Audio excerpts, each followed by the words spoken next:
حضرت عمر کے زمانے میں نا ایک نوجوان تھا، نیک تھا، مسجد جایا کرتا تھا رات کو. تو مسجد جا رہا تھا تو رستے میں ایک عورت نے دعوت گناہ دی. ابن عساکر نے اس کو لکھا ہے.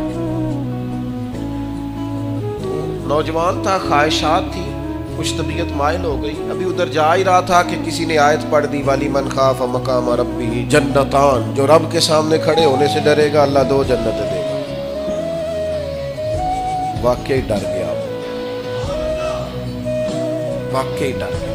اتنا ڈرا کہ بے ہوش ہو کے گر پڑا.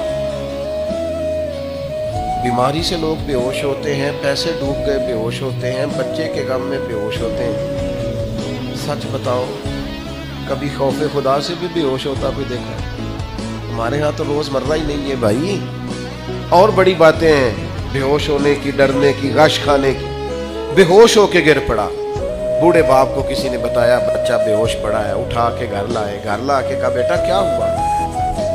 نوجوان ہے، چڑھتی جوانی ہے، پر پاکیزہ بڑی ہے. کہنے لگا ابا جی گناہ کی طرف چلا گیا تھا، پر میں نے آیت سن لی جو اللہ کے سامنے کھڑے ہونے سے ڈرے گا رب 2 جنتیں دے گا. میں ڈر گیا تھا، رب واقعی 2 جنتیں دے گا.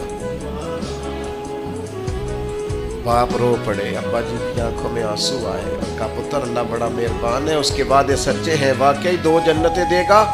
اس نے پھر ایک چیخ ماری اور اس طرح کی ماری کہ اس کی روح ہی پرواز کر گئی. روح ہی پرواز کر گئی. کشتگان خنجر تسلیم را، عشق کی خنجر سے قتل ہو گئے لوگ. صبح حضرت عمر کو پتہ چلا کہ انہوں نے تو رات جنازہ بھی پڑھ دیا، تدفین بھی کر دی. جناب عمر فرمانے لگے اتنا نیک نوجوان خوف خدا سے دنیا سے چلا گیا، مجھے کیوں نہیں بلایا میں جنازہ پڑھتا. فاروق اعظم فرما رہے ہیں میرا شوق تھا میں اس کا جنازہ پڑھتا. کہ حضور آپ کو تکلیف نہیں دی. فرمایا بتاؤ قبر کہاں ہے؟ تے کامل پیر انہاں دے باہو قبر جنہ دی جیوے. حضرت فاروق اعظم قبر پہ تشریف لے گئے اور کھڑے ہو کے فرمانے لگے نوجوان مجھے امید ہے میرے رب نے تجھے 2 جنتیں دی ہوں گی.